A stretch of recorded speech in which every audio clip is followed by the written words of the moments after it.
नमस्कार। आज हम इतिहास के एक ऐसे पन्ने को पलट रहे हैं जिसने हिंदुस्तान की कहानी ही बदल दी। पानीपत की पहली लड़ाई। हमारे पास जो स्रोत हैं, जो जानकारी है, उसके आधार पर हम कोशिश करेंगे समझने की कि इस लड़ाई में खास क्या था। बिल्कुल, ये एक बहुत ही निर्णायक मोड़ था भारतीय इतिहास में। हाँ, तो साल था 1526।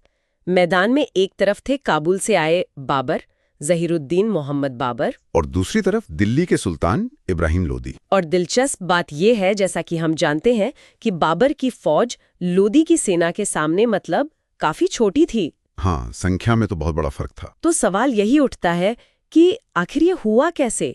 मतलब कम सिपाहियों के साथ बाबर जीत कैसे गया?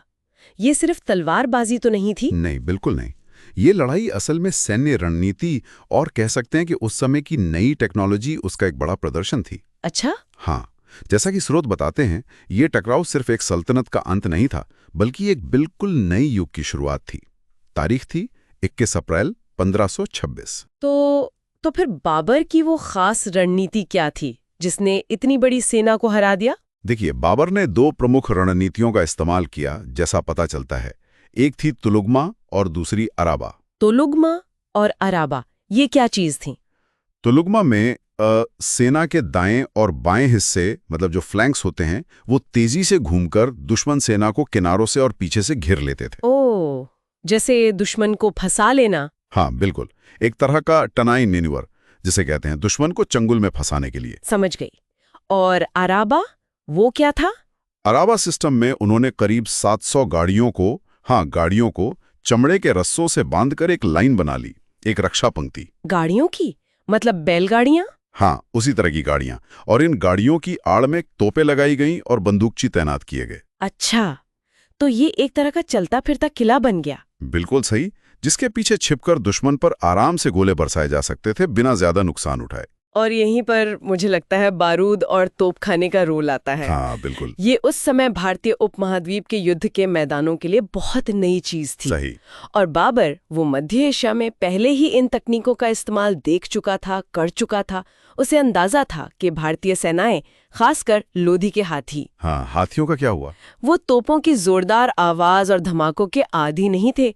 तो ये सिर्फ मारने वाले हथियार नहीं थे, ये एक तरह से मनोवैज्ञानिक हथियार भी साबित हुए। जबरदस्त। मनोवैज्ञानिक बढ़त। हाँ जी। और दूसरी तरफ इब्राहिम लोदी, वो तो अपने पारंपरिक तरीकों पर ही निर्भर थे, है ना? हाँ, बिल्कुल। उनकी ताकत थी उनकी विशाल पैदल सेना और जाहिर है युद्ध हाथी। उन्हें उन पर बहुत भरोसा था।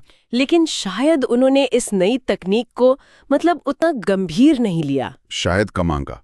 और ये भी सुनने में आता है कि लोधी को सिर्फ बाबर से ही नहीं लड़ना पड़ रहा था। उनके अपने ही कुछ अफगान सरदार थे जो उतने खुश नहीं थे, अंदरूनी खींचतान भी चल रही थी। अच्छा, तो अंदरूनी चुनौतियां भी थीं। हाँ, जिसने शायद उनकी स्थिति को और कमजोर किया हो। तो फिर मैदान में क्या हुआ जब आमना सामना हुआ? तो जैसे ही लड़ाई शुरू हुई, बाबर की तोपों ने, जैसा सोचा गया था, आग उगलना शुरू किया। उनकी आवाज, धमाके, उनकी मारक क्षमता, इसने लोदी की सेना में खलबली मचा दी। और हाथियों पर क्या असर हुआ? हाथियों पर बहुत बुरा असर हुआ। वो आवाज से बिदक गए, डर गए और पीछे मुड़कर अपनी ही सेना को रौंदने लगे। ओ, अपनी ही सेना को? हाँ, और इसी अफरा तफरी का फायदा उठाकर बाबर के जो कुशल घुड़सवार तीरंदाज थे, उन्होंने किनारों से तुलुगमा रणनीति के तहत हमला बोल दिया। घेर लिया। तो लोदी की जो विशाल सेना थी, वो एक तरह से अपने ही बोझ तले दब गई, उलझ गई। हाँ, बिल्कुल। नतीजा फिर? नतीजा बिल्कुल साफ था। क्या हुआ आखिर में? इब्राहिम लोदी वो युद्ध के मैदान में ही मारे गए। वहीं पर? हाँ, वहीं पर। और उनकी हार के साथ ही दिल्ली सल्तनत के लोधी वंश का अंत हो गया। एक तरह से दिल्ली सल्तनत का पतन हो गया। और इसी एक जीत ने भारत में मुगल साम्राज्य की नींव रख दी। कमाल है, मतलब एक लड़ाई और इतिहास का रुख ही बदल गया। निश्चित रूप से पानीपत की पहली लड़ाई सिर्फ दो शासकों की हार जीत की कहानी नहीं है। ये सैन्य इतिहास में तकनीक और रणनीति के बदलते महत्व का एक जीता जागता उदाहरण है कि कैसे संख्या बल पर रणनीति और तकनीक भारी पड़ सकती है। बिल्कुल।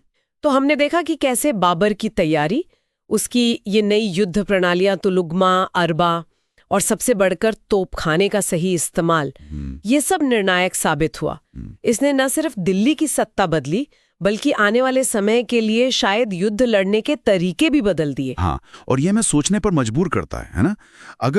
अगर उस दिन बाबर के पास वो तोपें ना होती, या मान लीजिए लोदी ने इस बदलती हुई सैन्य तकनीक को थोड़ा पहले समझ लिया होता या अपनाया होता, तो आज इस पूरे क्षेत्र का इतिहास शायद कुछ और होता। ये एक ऐसा सवाल है जिस पर इतिहास में रुचि रखने वाले हमेशा सोचते रह सकते हैं।